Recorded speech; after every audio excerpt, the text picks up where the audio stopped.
할렐루야. 이 시간 주님의 앞에 나오신 여러분 한 분 한 분을 축복하고 환영합니다.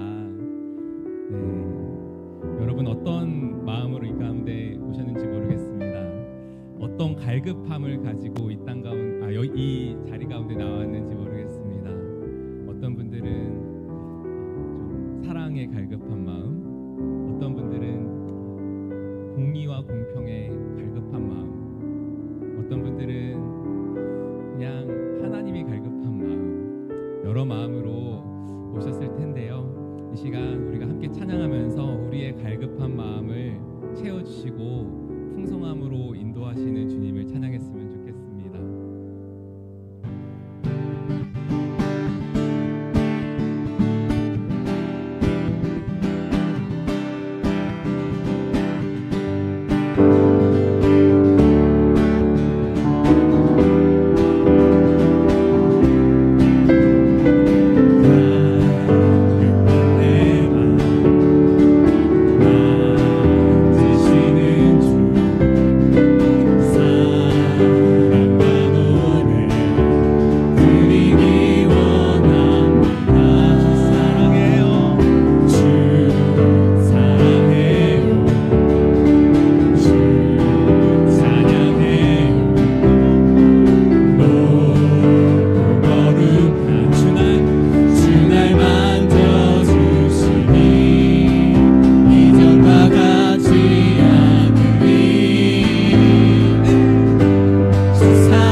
이곳 가운데 주님 앞에서 예배드릴 수 있음이 나의 최고의 자랑이고 기쁨이라고 그렇게 주님 앞에 고백하시면서 예배의 자리로 더 깊은 예배의 자리로 나아가시겠습니다. 기도합시다. 하나님 아버지 감사합니다.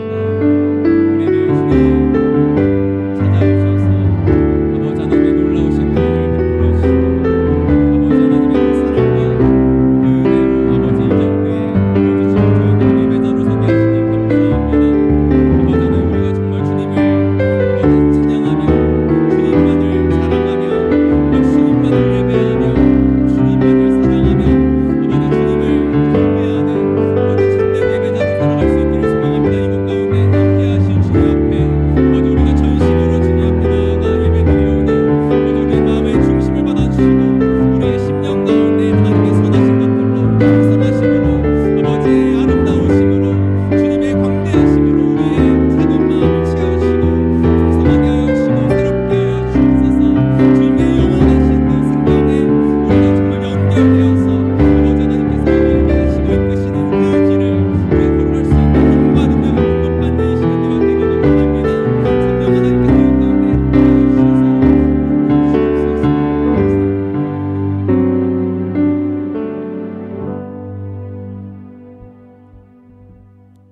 언제나 고맙고 감사하신 참 좋으신 하나님 아버지, 지난 한 주간도 무더위 속에서 힘든 삶 속에서 저희들 사랑해 주시고 건강 지켜 주시어서 귀하고 복된 날 주님 전으로 불러 주시어 진정과 신령으로 예배드리게 하신 주님께 감사와 영광과 존귀를 드립니다.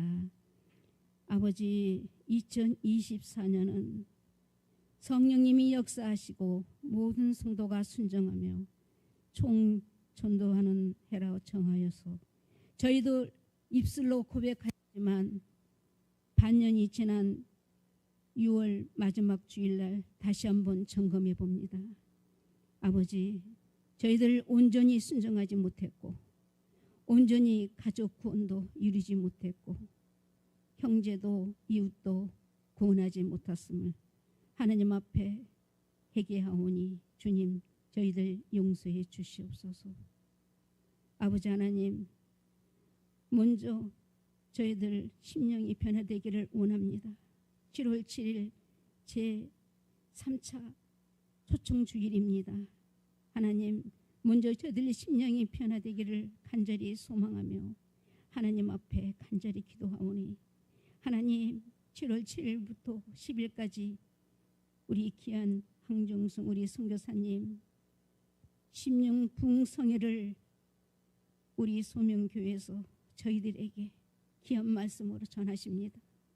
하나님 아버지, 우리 소명교회 성도들 많이 참여하게 하시고 무더위 속에서 지치고 나약해진 심령을 하나님의 은혜 가운데 하나님 새롭게 변화시켜서 하나님의 나라를 위해서 하나님 일하게 되고 빛과 소금의 역할을 감당할 수 있는 저희 소명교회 성도들 되게 하여 주시옵소서. 성령 충만하게 하여 주시옵소서. 기도 충만하게 하여 주시옵소서. 기도하지 않고는 아무것도 할 수 없사오니 하나님, 저희들 먼저 기도로 준비하게 하시고 말씀을 전하신 우리 선교사님에게도 성령 충만 주시어서 꼭 저희들에게 필요한 심령이 변화되는 말씀으로 준비되게 하시고 하나님의 은혜 가운데 많은 성도들 하나님 새벽전에도 함께 참여하여서 정말 하나님의 나라를 이루어나가는데 정말 하나님의 미래를 되게 하여 주시옵소서. 하나님 아버지, 7월 8일부터 우리 담임 목사님 캄보디아 선교차 하나님 떠나십니다. 하나님 12일까지 매일 하나님 6시간이 넘는 무더위 속에서 강의를 진행하신다고 합니다. 하나님, 우리 목사님 영육간의 강건함 주시옵소서. 성령의 두루마기 입혀 주시어서 하나님 주신 사명 온전히 감당하시고 건강한 모습으로 돌아오셔서 또 저희들에게도 영적인 양식을 주시기에 부족함이 없도록 우리 주님께서 성령으로 채워주시기를 간절히 소망합니다. 하나님, 7월 달에는 많은 행사가 있습니다. 하나님, 우리 유초동부, 중고동부, 하나님 여름 수련회가 있고 하나님 성경학교가 있습니다.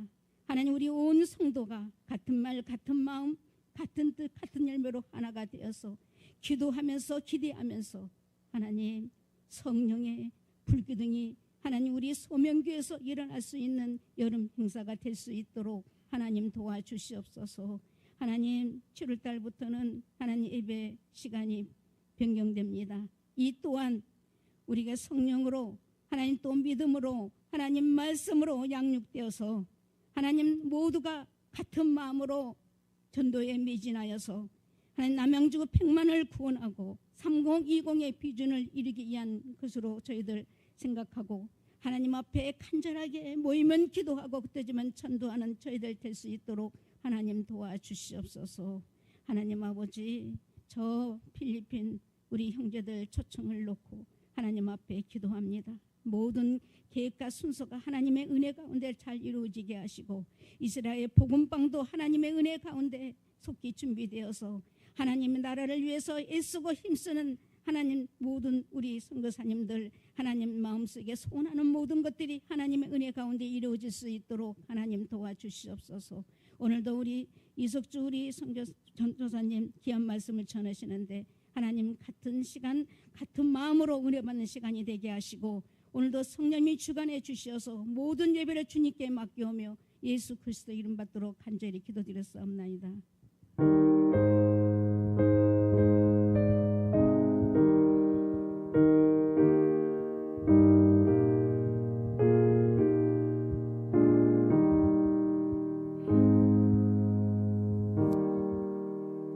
오늘 하나님께서 저희들에게 주신 말씀은 이사야서 52장 7에서 10절입니다.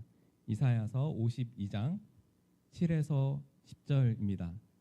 화면은 조금 잘못되어 있네요. 다 같이 찾으신 시간이 걸리시죠? 10초 뒤에 읽도록 하겠습니다. 이사야서 52장 7에서 10절 말씀. 사실은 제가 나눠드린 강의 안에도 제가 펼쳐보시면 나와 있습니다. 다 같이 한 목소리로 하나님의 말씀을 읽도록 하겠습니다. 좋은 소식을 전하며 편안을 공포하며 복된 좋은 소식을 가져오며 구원을 공표하며 시온을 향하여 이르기를 내 하나님이 통치하신다 하는 자의 산을 넘는 발이 어찌 그리 아름다운가. 내 파수꾼들의 소리로다. 그들이 소리를 높여 일제히 노래하니 이는 여호와께서 시온으로 돌아오실 때에 그들의 눈이 마주 보리로다. 너 예루살렘의 황폐한 곳들아 기쁜 소리를 내어 함께 노래할지어다. 이는 여호와께서 그의 백성을 위로하셨고 예루살렘을 구속하셨습니다. 여호와께서 열방의 목전에서 그의 거룩한 팔을 나타내셨으므로 땅끝까지도 모두 우리 하나님의 구원을 보았도다. 아멘. 다 같이 그 특송 들으신 후에 그때나 지금이나 좋은 소식이라는 제목으로 말씀 듣겠습니다.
셀을 섬겨주시는 우리 셀 장님들께 격려의 박수 한번 보내드리면 어떨까요? 공동체가 얼마나 소중한지 모르겠습니다. 네, 참 여러분 그 학수고대라는 말을 아시나요? 어떤 뜻이죠? 학수고대하다. 학이 목을 꼭 쳐들고 뭔가를 간절히 바라고 있는 그런 모습을 표현하는 이제 사자성어라고 하죠. 여러분들은 이렇게 뭔가 어떤 소식을 간절하게 바라보신 경험이 있으신가요? 아마 있으시겠죠? 뭔가 배고파서 음식점에 들어가서 좋아하는 음식을 시켜놓고 그 음식이 나오기까지 그 기다림, 간절함. 근데 나보다 더 먼저 들어온 사람이 내 테이블보다 더 음식을 빨리 나오는 것 같으면 뭔가 잘못된 것 같다는 그런 뭔가 그 조급함, 뭐 이런 것들이 우리 안에 좀 있을 수가 있는 것 같습니다. 또 요즘같이 덥고 습한 날씨에는 밖에 나와 있다가 진짜 빨리 에어컨이 있는 곳으로, 아까 여기 찬양할 때도 되게 더웠거든요. 에어컨이 빨리 나오기를 바라는 그 간절함, 그리고 집에 가서 냉수에 이제 샤워하고 좀 깨끗한 옷으로 갈아입고 싶은 그런 마음들이 우리 안에 좀 기다림으로 있을 수 있는 것 같습니다. 또 이제 장마가 시작되었는데요. 빨리 장마가 벌써 끝났으면 좋겠어요. 그래서 왜 오늘 시작한 것 같은데 얼마나 갈까요? 빨리 이제 장마가 끝났으면 좋겠다. 그래서 파란 하늘 빨리 보고 싶다. 이런 마음도 있고, 저는 이제 지금 아직 신대원 공부 중인데 지난주 화요일에 방학을 드디어 했습니다. 마지막 그 과제를 내고 간절히 바라던 이런 방학을 맞이했어요. 학생들은 학기 중에는 진짜 방학을 간절히 바라는 것 같아요. 수능을 치고 대학교에 입학 원서를 낸 그런 수험생들은 합격 소식을 굉장히 기다릴 거예요. 군대 간 청년들은 간절히 저녁 날짜를 기다릴 거고요. 이제 한 여인과 사랑에 빠진 남자가 그 여인한테 고백을 했다고 생각합시다. 그 고백을 하고 그 여자 사람 아무튼 그 상대방이 나에게 긍정적인 답변을 해주기를 바라는 그런 간절함도 있을 거예요. 저도 이제 아내한테 처음 고백을 하고 나서 이제 그 아내가 그렇게 얘기하더라고요. 기도해 보자고. 한 일주일 정도 기도해 보고 답을 주겠다고 해가지고 그 일주일이 굉장히 길고 또 설레는 마음으로 기다렸던 기억이 있습니다. 결혼을 하고요. 아이들을 빨리 아이들이 자면 좋겠다. 그죠? 빨리 그래서 육퇴하고 싶다. 육아 퇴근하고 싶다. 그런 마음이 매일 밤마다 좀 간절한 그런 생각들이 들기도 하고요. 또 한편으로는 어린이날 같을 때 애들 선물을 준비하잖아요. 선물을 주고 그 아이가 얼마나 좋아할까? 그 활짝 웃는 얼굴, 좋아하는 모습을 보는 것도 굉장히 기다려지는 일 아닙니까? 그죠? 아이를 키워보신 분들은 다 좀 그런 마음을 품어보신 적이 있을 거예요. 제가 지난주에는 이제 준혁이랑 태순이도 같이 갔는데 CCC 여름수련회 월화수목금 4박 5일 동안 다녀왔습니다. 특별히 이번 수련회 간사 포함해서 한 9천 명 정도가 참여를 했고, 그 중에서 세 친구가 432명, 예수님을 아직 안 믿는데 432명이 수련회에 왔어요. 너무 놀라운 일이었는데, 아직도 믿음 없는 그 친구들이 수련회비 한 3만 원인가? 아무튼 20만 원이 넘는 그 수련회 비를 내고 왔다는 게 그 교회 그 헌금이 없기 때문에 CCC 수련회는 좀 비쌉니다. 아무튼 그러고 왔어요. 그렇게 어떻게든 친구들을 순장들이 데리고 오는데 그 순장들한테 내가 데려온 이 친구들이 예수님을 정말 만나면 좋겠다라는 게 얼마나 간절한 마음이겠습니까, 여러분? 그래서 좀 그런 마음으로 이렇게 수련회가 진행되었던 것을 좀 지난주 보면서 되게 감사하다라는 생각들을 했습니다. 성경에도요, 이렇게 수많은 사람들이 간절한 마음으로 무언가를 기다리고 있습니다. 이스라엘 백성이 이집트에서 노예 생활을 하고 있을 때 그들이 너무 힘들어서 신음하고 언제 우리는 이 노역에서 벗어날 거 이렇게 간절하게 그런 구원을 기다리고 있을 때 하나님께서 그들의 신음소리를 들으시고 이들을 구원해 주시죠. 이후에 이제 가나안 땅까지 우여곡절 끝에 갔지만 하나님의 말씀에 이들이 순종하지 않습니다. 계속해서 반역하고, 그래서 결국에는 남과 북이 나뉘어지고 결국에 북이스라엘도 남유다도 다 망하게 되었는데, 그래서 이제 마지막에는 바벨론이라는 나라에 포로로 끌려가게 되었죠. 이들은 정말 끝이라고 생각했을지도 모르겠어요. 도저히 극복할 수 없어 보이는 무너진 나라의 잔해 속에서 이들은 소망을 어디서 찾을 수 있을까? 한편으로는 저들의 마음 깊숙한 곳에 이전에 우리를 이집트의 압제로부터 구원해 주신 하나님에 대한 기대가 조금은 있었을지도 모르겠어요. 하지만 그 하나님, 우리를 구원하셨던 그 하나님을 우리가 배신함으로, 우리가 자초한 고난 아닙니까? 사실은 이스라엘 망가진 거는. 그러니까 이들이 이제는 하나님께 소망 두는 게 맞나?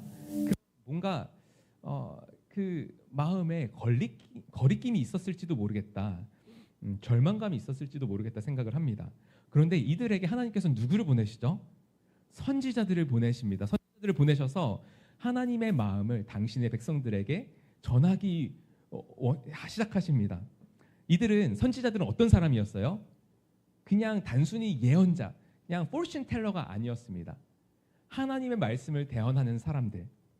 하나님의 백성이 잘못된 길을 걸어갈 때 이 선지자들은요, 책망하고 경고하는 역할을 했었습니다. 그렇지만 이들이 소망을 잃어버렸을 때 이들이 정말 바라보아야 될 그분은 누구신가? 그분이 우리를 위해서 어떤 약속을 주셨는가? 이것들을 계속해서 상기시켜주는, 다시 한번 소망의 말씀을 주는 그런 역할을 하기도 했었습니다.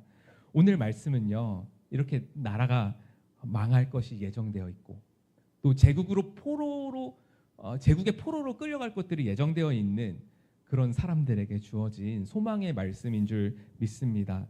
특별히 오늘 이 말씀은요, 오늘 방금 읽었던 이사야 말씀은 그 유대인들이요, 메시아를 기다리면서 굉장히 많이 자신들의 소망을 담아서 인용했던 구절이기도 하고, 예수님이나 아니면 제자들, 사도들도 많이 이렇게 나중에 인용하는 그런 선지서 말씀이기도 합니다. 그래서 오늘은 이 말씀을 통해서 구약에서부터 내려오는 이 기쁜 소식, 복음의 핵심은 무엇인지, 그리고 하나님께서 그 복음을 위해서 어떤 일들을 행하셨고 이 복음이 예수님을 통해서 어떻게 성취되었는지를 좀 살펴보면서 우리가 그 복음을 받은 자로서 이 세상에서 어떤 모습으로 살아갈지 함께 고민해보는 시간이 됐으면 좋겠습니다.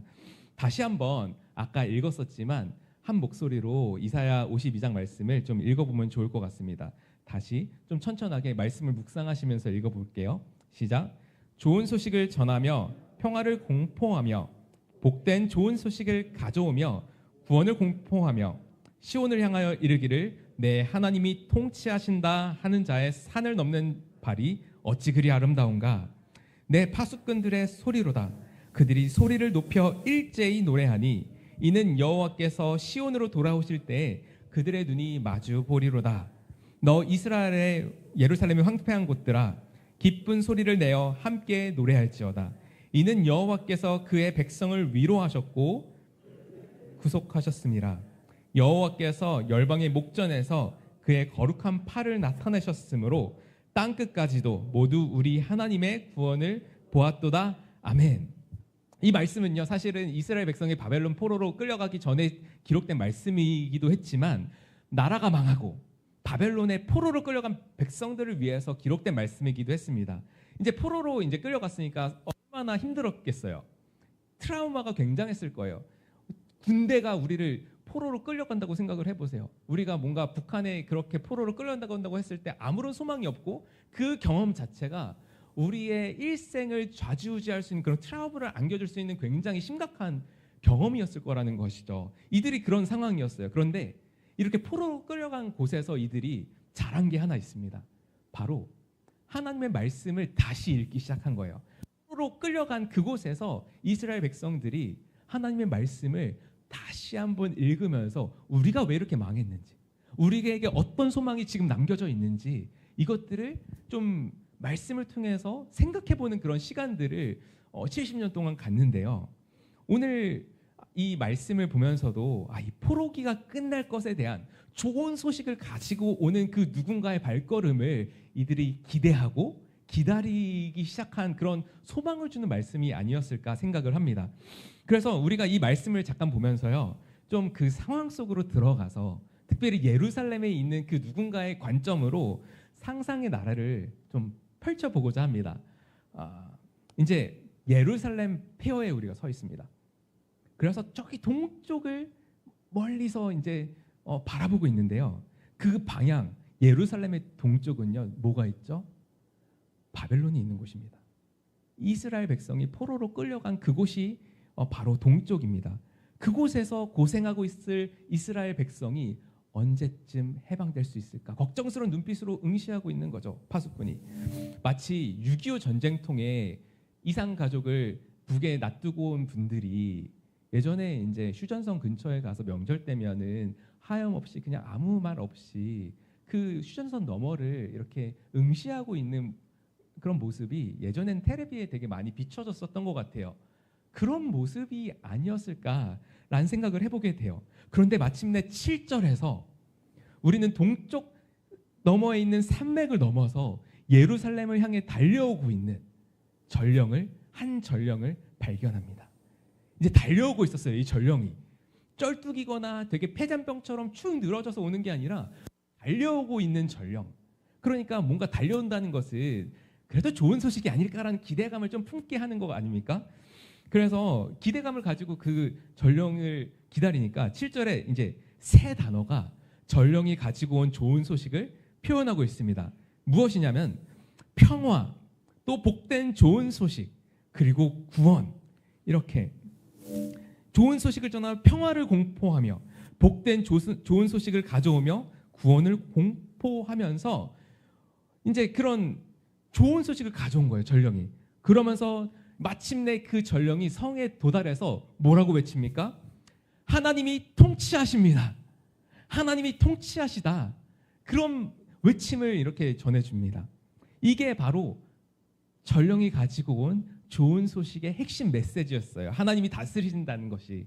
근데 하나님이 다스리신다는 것이 왜 좋은 소식이었을까요? 보통 우리가 누가 나를 통치하고 누가 나를 다스린다고 생각하면요, 별로 기분이 좋지 않습니다. 그렇지 않나요? 왜 그렇습니까? 내가 마음대로 하고 싶은데 뭔가 누군가 나를 다스린다는 것은 그 사람의 다스림과 통제하에 나의 자유를 억압하는 것처럼 느껴지거든요.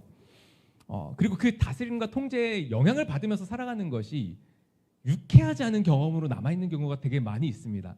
나는 공부하기 싫은데 엄마가 공부하라고 하고, 또 뭔가 빨리 가고 싶은데 신호를 지켜야 되고, 나의 이 자기중심적인 마음을 억누르는 그 다스림이 뭔가 나의 자유를 억압하는 것처럼 느껴질 때가 참 많이 있습니다. 근데 어쩌면은 그것은 우리의 죄성이기도 하지만 또 우리가 지금까지 살아오면서 경험한 그 다스림 어떠세요? 뭔가 건강한 다스림보다는 왜곡되고 망가진 다스림의 모습이 되게 많이 있습니다. 뭔가 이제 정당하고 공평하고 공정한 방식으로 나를 대우해 주기보다는 억압하고 또 나를 억누르고 배려하지 않고 좀 그런 폭력의 모습으로 누군가의 유익을 위해서 나의 권리가 침해되는 모습으로 세상의 다스림이 나를 좀 그렇게 힘들게 하는 경험들이 다 있으실 거예요. 저도 그렇거든요. 근데 하나님께서 통치하신다는 것이 왜 좋은 소식인가? 왜 이게 좋은 소식인가? 하나님이 통치하신다는 것이 우리가 이 세상에서 경험하는 다스림, 통치와는 뭐가 다르길래 이게 좋은 소식인가? 오늘 그것을 좀 성경을 통해서 볼 수가 있습니다. 이 하나님의 통치가 세 가지를 특별히 가져온다고 오늘 본문에서 말하고 있는데, 하나는 하나님의 통치가 평화, 샬롬을 가져온다라는 것입니다. 하나님의 다스림 앞에서 모든 깨어진 것, 모든 폭력과 갈등, 깨어짐과 부서짐이 종식을 맞이하게 된다라는 이야기를 하고 있습니다. 하나님의 통치가 임할 때요, 이 세상의 모든 것이 하나님이 의도하신 모습 그대로의 제자리를 찾아가고, 그래서 모든 것이 조화를 이루고 사이좋게 지내는 그런 모습이 가능하게 된다라는 것을 성경이 이야기하고 있는 것이죠. 모든 것이 서로 조화롭게 관계를 맺고 있는, 하나님과 깨어진 우리와의 관계가 다시 한번 조화를 회복하고 또 이웃과 이웃 사이에 사람과 사람 사이에 깨어진 관계 속에 다시 한번 조화로운 관계가 시작되어지고 이 피조 세계를 우리가 얼마나 많이 그런 우리의 그 이기적인 모습으로 이렇게 파괴하고 그랬습니까?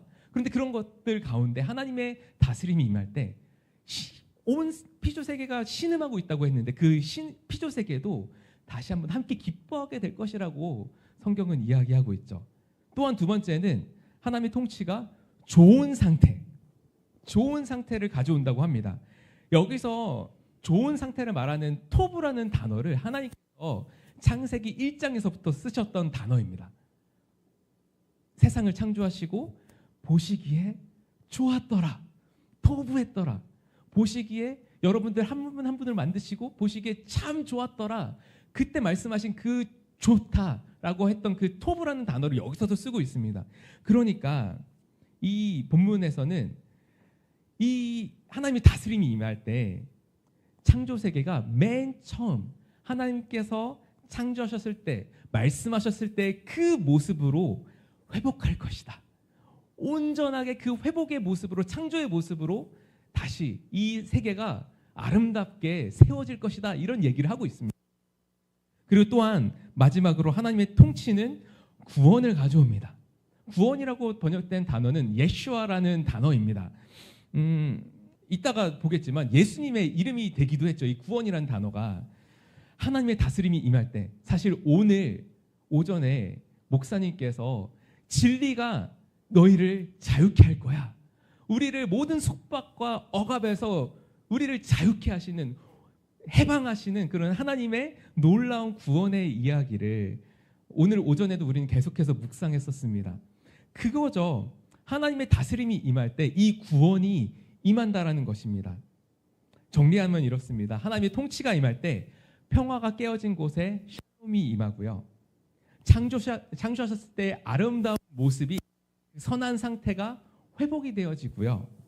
우리를 얽매이는 모든 악한 속박은 깨어져서 진정한 자유가 너희들에게 임할 것이다. 이것이 주님이 보내신 전령이 가지고 온 이 좋은 소식의 핵심이라는 것이죠.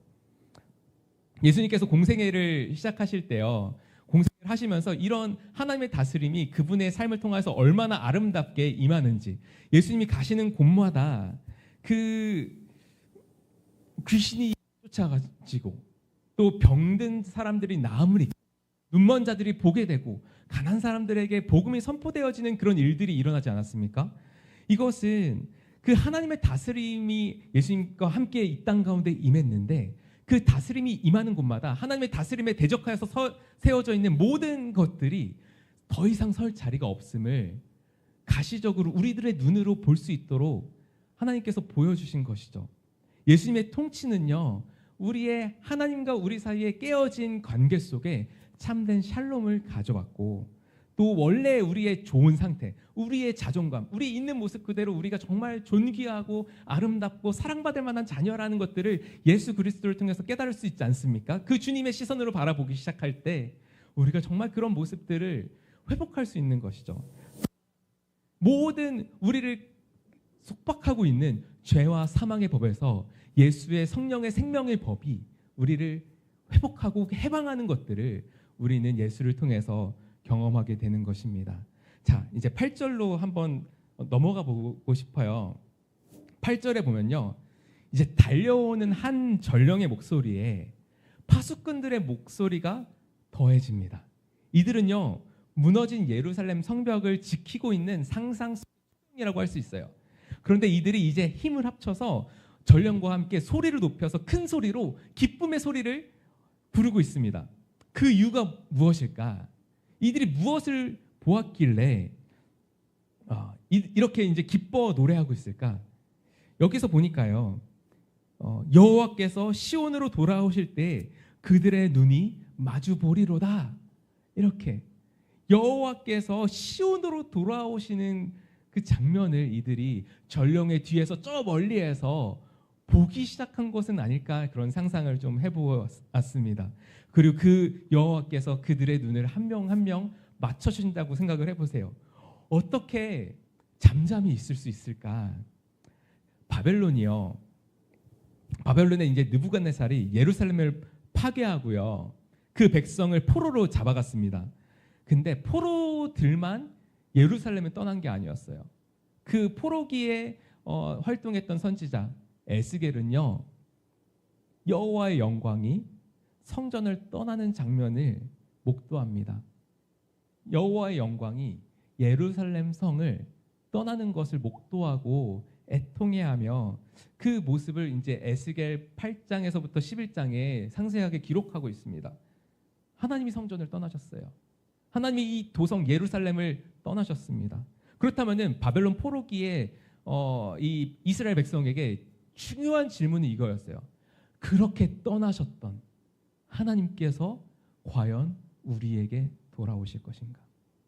과연 그 하나님의 영광이 이 예루살렘 성전에 다시 돌아오실 수 있는가? 이사야는 이미 이사야 40장에서 그에 대한 답변을 한 바가 있습니다. 40장 3절에 보니까요, 이렇게 기록되어 있습니다. 한 소리가 외친다. 광야에서 주님께서 오실 길을 닦아라. 사막에서 우리 하나님께서 오실 큰 길을 곧게 내어라. 이렇게 세례 요한을 사실은 예표하는 말씀이기도 했지만 어쨌든 요지는 뭐예요? 주님께서 다시 오실 거라고요. 주님께서 다시 오실 것을 이사야 선지자가 이렇게 그 소망을 노래하고 있었던 것입니다. 이제 예루살렘 파수꾼들, 오늘 본문에서 이들이 노래하는 것은 이제 이렇게 오고 계신 그분을 보고 있기 때문이 아닐까. 바벨론을 멸망시키고 등장한 페르시아의 고레스 왕이 있었습니다. 근데 그 고레스의 왕이 하나님께서 그 고레스의 마음을 감동시키셔서 예루살렘으로 이스라엘 백성이 돌아갈 수 있는 칙령을 이렇게 내리게 하죠. 그래서 이들이 가서 성전을 짓고 다시 하나님을 예배할 수 있는 길이 열렸습니다. 이것은 사실 예레미야 선지자나 아니면 다니엘 같은 선지자들을 통해서 약속하신 그 70년이 지나면 내가 이 백성을 이 땅으로 다시 돌아오게 할 거야 라고 했던 그 예언이 성취되어지는 것이기도 했습니다. 그래서 마침내 예루살렘이 재건되고 성전이 재건되어지고 예배가 회복되어지죠. 그런데 이것은 하나님 말씀의 성취의 일부였지만 더 놀라운 일을 하나님께서는 계획하고 계셨던 것이죠. 선지자들은 더 놀라운 이야기를 합니다. 이사야 11장에서 보면요, 이새의 줄기에서 기름 부음 받은 메시아가 올 거라고 이렇게 얘기를 하고 있습니다. 그분이 오셔서 공의로 다스리시고 샬롬을 회복하실 거야.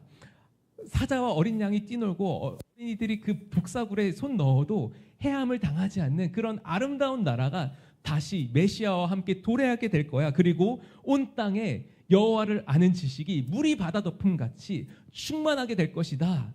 이게 이사야 11장에 기록되어 있는 소망의 메시지였어요. 스가랴는 또 9장 9절에서 그 메시아가 뭘 타고 오신다고요? 겸손하셔서 나귀, 어린 새끼 나귀를 타고 오실 것이라고 또 얘기를 했습니다.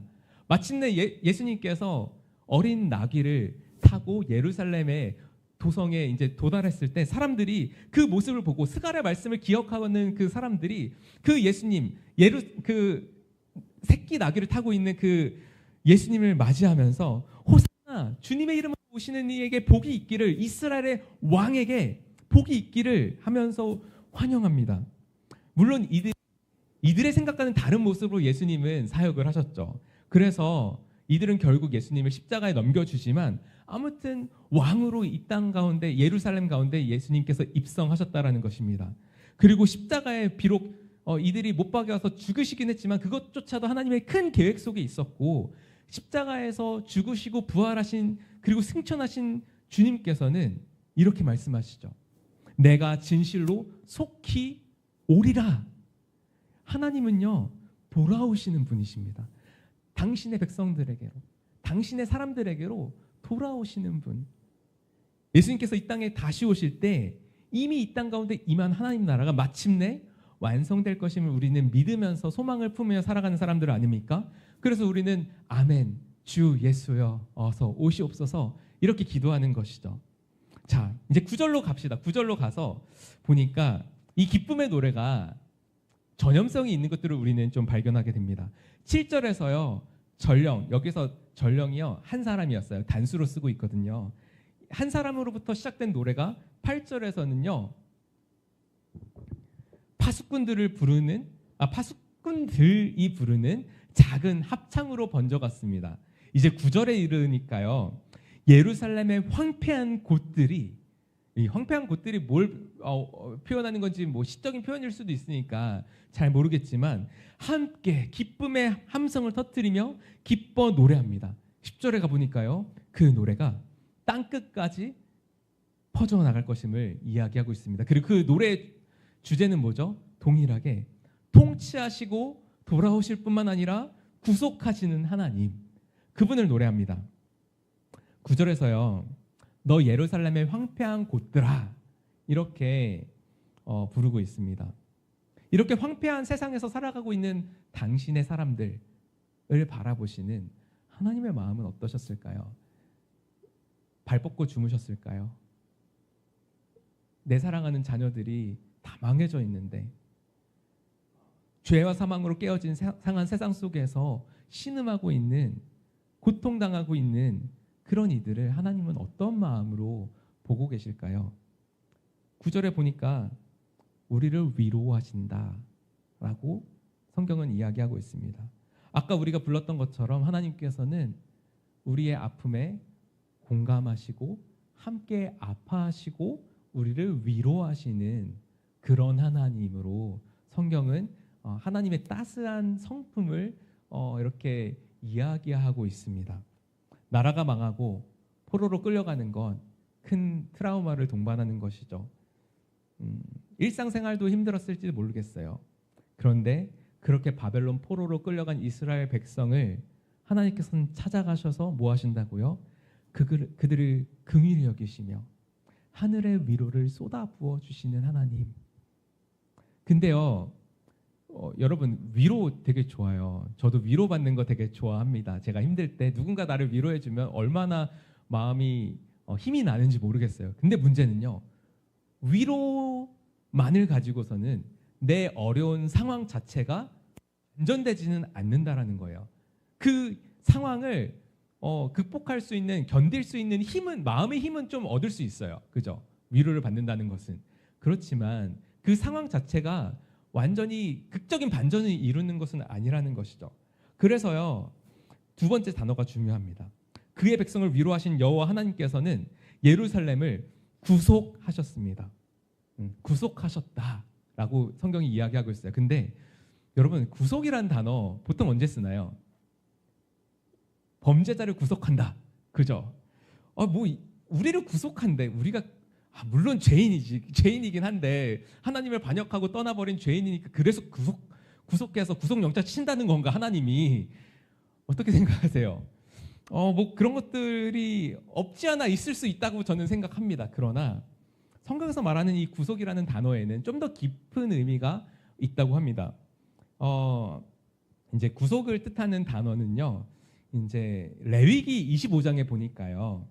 빚더미에 앉아 있는 가족 혹은 잘못을 저질러서 종으로 팔려간 가족들을 다시 그 상태로부터 회복시켜주기 위해서 내가 그에 대한 대가를 대신 지불하는 그런 걸 얘기를 할 때 이 구속이라는 단어를 사용합니다. 가알이라는 단어를 쓰고 나중에 가면은 룻기에서요 보아스가 룻을 데리고 오기 위해서 사실은 재산적인 희생을 하거든요. 그 희생을 하는 그런 제도를 표현할 때 고엘 제도라고 하는데 바로 이 구속하다라는 단어에서 어원에서 나온 단어라고 해요. 아무튼 이 구속하다라는 것은 내 사랑하는 가족이 온전함을 회복할 수 있도록 내가 대신 대가를 지불하는 그런 것을 의미하는 단어라고 합니다. 그래서 성경에서 하나님을 주어로 구속하다라는 단어를 처음 쓴 게 이제 출애굽기 6장인데요. 6장 6절에서 내가 너희를 나의 팔을 펴서 큰 심판을 내리면서 너희를 구하여 내겠다, 속량하겠다, 구속하겠다, 다 똑같은 단어입니다. 그래서 7절에 보니까 그래서 너희를 나의 백성으로 삼고 나는 너희의 하나님이 될 거야. 그러니까 구속이라는 단어는요, 내가 그렇게 대가를 지불해서 회복한 다음에 너와 다시 건강한 관계를 맺고 싶어. 이런 의미를 담고 있다는 것이죠. 그렇다면 그 구속은 어떻게 성취되는가? 10절에서 보니까요. 여호와께서 열방의 목장에서 그의 거룩한 팔을 나타내셨으므로, 거룩한 팔, 그 거룩한 팔로 너희를 구원해 내겠다, 구속하게 내겠다라는 얘기를 사실은 이사야서에서 계속해서 합니다. 40절에 보니까요. 이제 그는 목자와 같이 그의 양떼를 먹이시며 어린 양들을 팔로 모으시는 선한 목자 대신 주님으로 표현하고 있습니다. 그러니까 잃어버린 양들을 찾으시는 하나님의 마음이 이렇게 표현되어 있는 본문인데, 뭘로? 팔로 이렇게 모아주신다고요. 팔로 안아주신다. 이렇게 성경은 이렇게 묘사하고 있습니다. 또 이사야 50장 5절에 보니까 내 공의가 가깝고 내 구원이 나갔은즉 내 팔이 만민을 심판하리니. 팔이 만민을 심판한대요. 심판하시는 하나님의 능력으로 나타나시는 그 팔이. 근데 또 좀 더 이어가면 섬들이 나를 앙망하여 내 팔에 의지하리라. 하나님의 팔은요, 심판하시는 팔이기도 하지만 하나님을 대적해서 있는 사람들에게는 심판이 임하는 팔입니다. 그러나 하나님을 의지하고 하나님을 쫓는 사람들에게는 붙잡을 만한, 신뢰할 만한, 의지할 만한 팔로서 여호와의 팔이 이렇게 든든하게 서 있다. 이런 이야기를 이사야 선지자가 하고 있는 것이죠. 또 51장에 보니까요.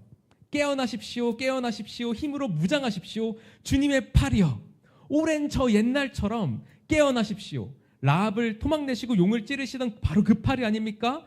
바다와 깊고 넓은 물을 말리시고 바다의 깊은 곳으로 길을 만드셔서 속량받은 사람들, 구속받은 사람들을 건너가게 하신 바로 그 팔 아니십니까? 라고 하면서 그 팔에게 이렇게 호소합니다.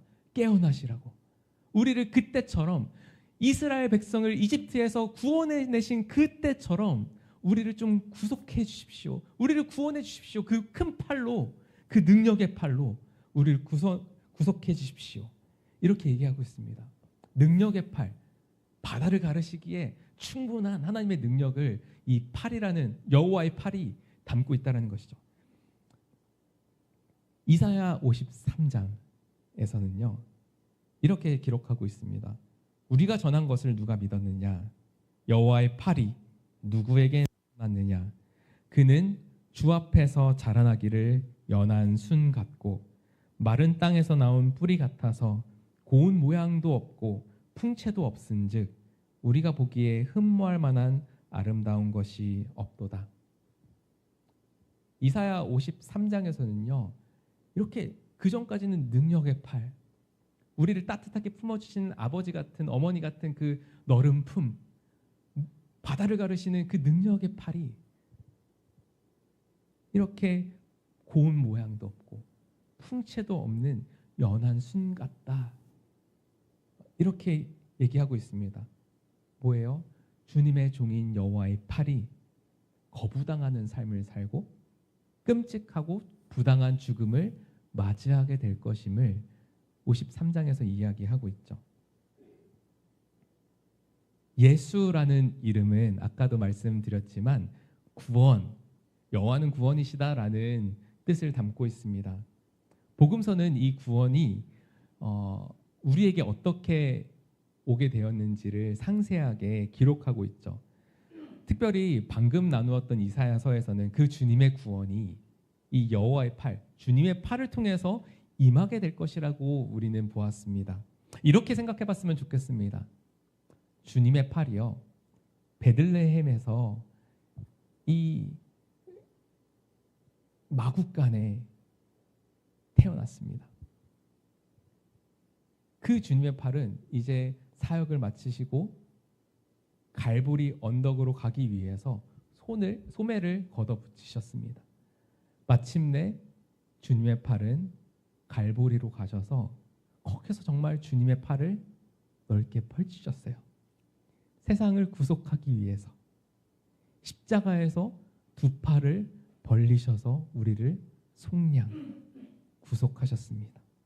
아까 구속을 뜻하는 히브리어 단어 가알이라는 단어가 속박함에 있는 그 누군가를 자유케 하기 위해서 대가를 대신 지불하는 그런 의미가 담겨 있음을 살펴보았죠.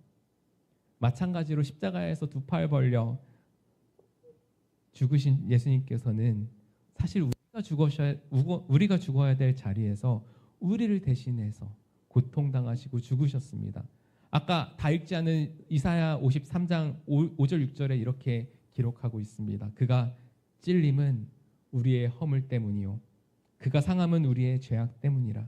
그가 징계를 받았으므로 우리는 평화를 누리고 그가 채찍에 맞았으므로 우리는 나음을 받았도다. 우리는 다 양 같아서 그릇 행하여 각기 제 갈 길로 갔거늘 여호와께서 우리 모두의 죄악을 그에게 담당시키셨도다. 아멘. 이게 우리에게 임한 구원이 어떤 희생을 어떻게 왔는지에 대한 얘기였습니다. 그렇다면 이렇게 성취된 구원은 누구를 위한 것일까요? 여호와의 거룩한 팔로 임하는 하나님의 구원은 누구를 위한 것입니까? 10절의 마지막에 보면요. 땅끝까지도 모두 우리 하나님의 구원을 보았도다 라고 얘기하고 있습니다. 7절에서 전령 한 사람이 가지고 온 좋은 소식이 8절에서 여러 명의 초병으로 되어 있는 작은 합창이 되었고 9절에서 황폐한 예루살렘이 함께 기뻐하는 찬양이 되었다가 10절에서는 온 열방이 주님의 구원에 초청되어지고 있는 것이죠. 저는 이 말씀을 묵상하면서요. 사도행전 1장 8절이 좀 오버랩이 되었어요. 오직 성령이 너희에게 임하시면 너희가 권능을 받고 예루살렘과 온 유대와 사마리아와 땅끝까지 이르러 내 증인이 되리라 말씀하시지 않았습니까? 복음은요.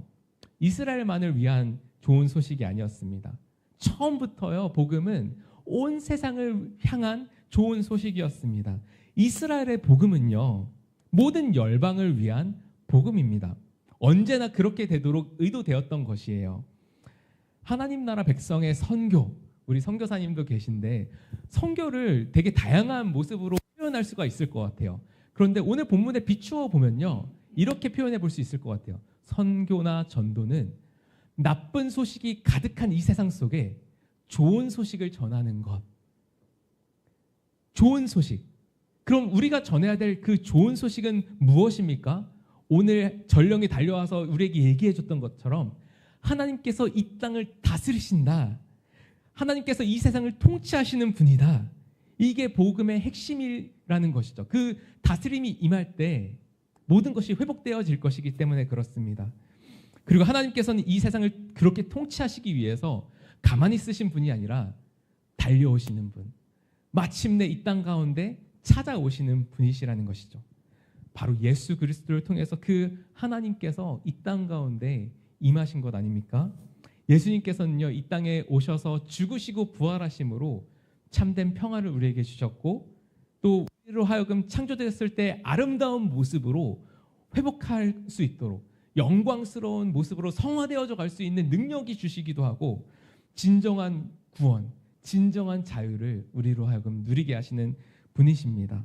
그렇기 때문에 우리가 전해야 될 기쁜 소식은 바로 이 하나님의 통치를 이 땅 가운데 가지고 오시는 예수 그리스도의 십자가의 죽음과 그 부활이라는 것이죠. 사도들은 이렇게 얘기했습니다. 우리가 이 일의 증인이라. 우리가 모두 이 놀라운 복음 예수 그리스도의 증인으로 살아가는 우리 모두 되시기를 간절히 소망합니다.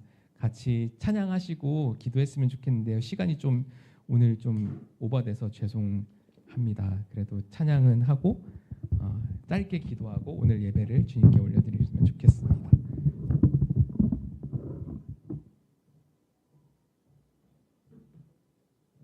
키보드 켜주세요. 키보드랑 기타 켜주세요. 아까 사실은 그 성가대 찬양 들으면서 너무 좋았던 것 같아요. 그래서 딴 찬양을 생각하다가 이 찬양을 같이 예배 때도 불러야 되겠다 생각을 했습니다. 옳은 길 따르라 의의 길 같이 키보드도 켜주세요.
말씀과 함께 지금 같이 불렀던 찬양의 가사들을 묵상하시면서 그렇습니다 주님, 이 놀라운 복음을 우리가 질그릇 같은 우리들의 삶 가운데 품고 있습니다. 품고만 있지 말고 우리의 삶으로 이 귀한 복음을 나누는 삶을 살아갈 수 있기를, 그렇게 되기 위해서 우리가 깨끗하고 거룩한 그릇이 그런 삶이 되어져서 우리들의 삶의 모습과 우리들의 입술의 증거를 통하여서 아름다우신 당신의 성품과 다스림이 내 곁에 있는 가족, 내 곁에 있는 친구들, 직장 동료들, 이웃들에게 증거되게 하여 주옵소서. 같이 기도하시겠습니다. 하나님 아버지,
우리에게 참된 자유를 주시는 주님, 죄와 사망의 법에서 우리를 해방하여 주시고 주님을 따르는 삶, 주님과 동행하는 삶, 주님의 다스림을 받아 누리며 하나님의 통치가 얼마나 아름다운지 이 세상에 정말 보여줄 수 있는 증인된 삶으로 우리를 초청해 주셔서 감사합니다. 우리가 자격이 있어서가 아니라, 우리가 뭔가를 성취해서가 아니라 있는 모습 그대로 전적인 은혜로, 감당할 수 없는 은혜로 우리를 찾아오셔서 그렇게 우리를 구속하신 그 예수 그리스도 십자가의 사랑에 우리가 이제는 항복하고 그 주님의 구속하심을 온전히 받아 누리며 주님의 말씀을 듣고 순종함으로 아버지 하나님의 증인된 삶, 그 복되고 영광스러운 삶을 살아내는 우리 모두 또 이 소명교회 될 수 있도록 축복하여 주옵소서. 하늘에 계신 우리 아버지여, 이름이 거룩히 여김을 받으시오며 나라의 마옵시며 뜻이 하늘에서 이루어진 것 같이 땅에서도 이루어지이다.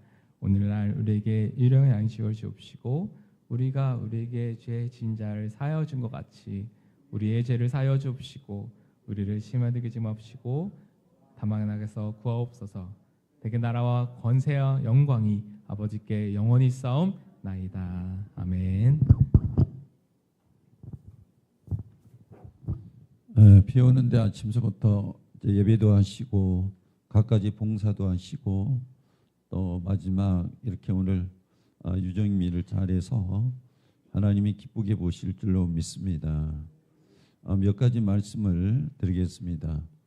우리가 이번에 심령부흥회죠. 정확하게 우리 마음이 변화가 되는 것, 하나님의 능력을 통해서 스가랴 4장 7절 말씀인가, 우리 심령이 변화가 일어나야 되죠. 그런데 하나님이 하시지만 간절함이 있어야 되죠. 그러면 일주일 동안 여러분 간절하게 사모하시고 기도하시고 묵상하시길 바라고요. 그래서 우리 이제 이걸 진행을 하는데요. 이제 다음 주 11시부터 진행을 해 나가요. 여기는 주일날은 이제 안내 봉사들이 다 있고 수요일날 저녁도 찬양까지 다 있는데 아침 새벽 예배는 이제 없어서 여기 기도는 정했고요. 또 찬양도 정했고 아침에 찬양 인도자도 이제 아침에 정해서 준혁이가 아침 4시 40분서부터 50분까지 찬양을 인도한 다음에 이제 기도하고 또 특송을 하고 말씀 전하고 그다음에 이제 기도하는 시간을 이제 주는데 여러분들이 그 시간은 이제 본인들이 끝나고 가면 될 수 있도록 이렇게 맞춰 놓을 거고요. 그러면 이제 부흥사경이나 신명부흥회를 할 때 헌금을 하는데 그러면 어떻게 하냐? 이번에 헌금은 정해서는 안 하고요. 이제 뒤에 그 새벽 예배도 안내를 이제 정해 놓으면 헌금을 하실 분들은 거기다 하시면 새벽 예배 안내자들이 받아서 그냥 올려 놓는 걸로 이렇게 하도록 하겠습니다. 그리고 또 한 가지 부탁드릴 것은 다음 주에서부터 세일장 우리 교육을 하는 거예요. 세일장이 오늘 4분이 참석을 안 했는데 세일은 우리를 이끌어가는 건데 세일 리더들이 이제 관념이 없으면 교회가 안 되는 거예요. 이게 특별한 경우가 세일이에요. 그래서 이번에 세일 리더들이 참석을 못하면 반드시 부세일 리더를 참석을 시켜라. 그겁니다. 그래서 우리는 부세일 리더 없어요. 그게 아니에요. 시키면 누구든지 다 하거든요. 그래서 이번에는 이제 이 공석을 만들어 놓지 않도록 이렇게 해주시고 또 세일 리더가 참석을 하더라도 마지막 이제 주일에 교육에는 부세일 리더하고 반드시 참석을 할 수 있도록 부세일 리더가 세일 리더보다도 더 업그레이드 돼야지만은 그 세일이 힘을 얻고 가거든요. 그래서 이번에는 이렇게 합니다. 시간까지 바꿨으니까 얼마나 여기에 치중을 하고 있느냐 하는 것을 볼 수가 있죠. 기도하면서 하시고 또 하나는 공과를 제가 이제 준비를 여러 번 나눠 드린 것과 똑같은 공과를 가지고 제가 이제 준비를 하는데 보니까 신경을 좀 써야 되겠더라고요. 그냥 덜렁 오면 아무것도 몰라. 그냥 읽어보고 성경을 다 찾아보고 묵상을 하고 내용을 파악하고 기도하고 그래서 참석을 해야 돼요. 한번 보세요. 다 보셨죠? 그냥 오면 안 돼요. 그래서 이제 공과를 만든 거예요. 왜 그런가 하면 저는 이제 교회 나누기 그 참 좋은 건데 너무 성의 없이 하니까 이게 세일이 안 되는 거야. 그래서 이번에는 공과를 다른 공과를 해서 내가 준비하지 않으면 안 될 수 있도록 못할 수 있도록 이런 걸 만들어 놓은 거예요. 그래서 여러분들이 아주 성의 있게 참석을 하셔야 된다는 거잖아요. 예, 이렇게 여러분들이 교회잖아요. 여러분들이 교회예요. 그걸 꼭 인식을 하셔야 되기 때문에 제가 이제 강조를 하고요. 그러면 이제 이때가 부흥회 하는 때가 그 밤 기도회는 어떻게 하느냐? 밤 기도회도 해요. 만약에 여기에 영상 저 앰프 이것을 올릴 사람이 잘 안 되면 제가 캄보디아에 가서도 제 핸드폰으로 유튜브로 올립니다. 쉴 새간 건 하지 말고 하던 대로 한다는 거야. 하던 대로. 그래서 우리 목사님이 안 계시니까 안 할 수도 있겠네요. 그게 아니고 우리 교회는 하던 대로 해요. 미국에 가 있어도 달나라에 가 있어도 미리 그 생각하지 말라는 거지.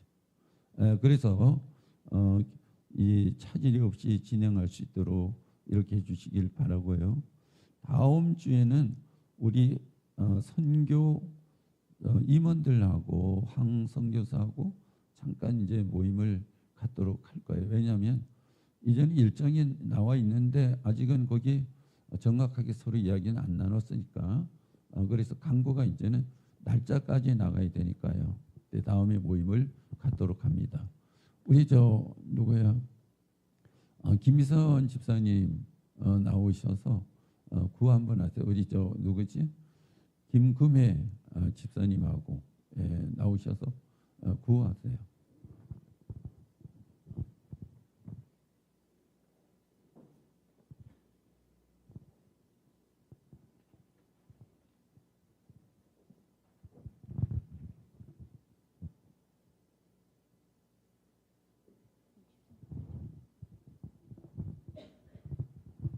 구호 100만 남양주를 전도하자. 우리는 우리의 꿈은 성령이 역사하시고 성도가 순종하는 전도로 100만 남양주를 기도 대폭발은 구원을 이룰 복음은 우리의 미래의 비전은 다음 세대를 향한 부흥이다. 구호 100만 남양주를 전도하자. 우리는 하나님의 백성이다. 우리는 소명인이다. 우리의 꿈은 3020이다. 성령이 역사하시고 성도가 순종하는 전도로 100만 남양주를 구원하자. 구원하자. 기도 택폭발은 구원을 이룰 능력이다. 능력이다. 복음은 우리의 생명이다. 생명이다. 미래의 비전은 다음 세대를 향한 부흥이다. 부흥이다.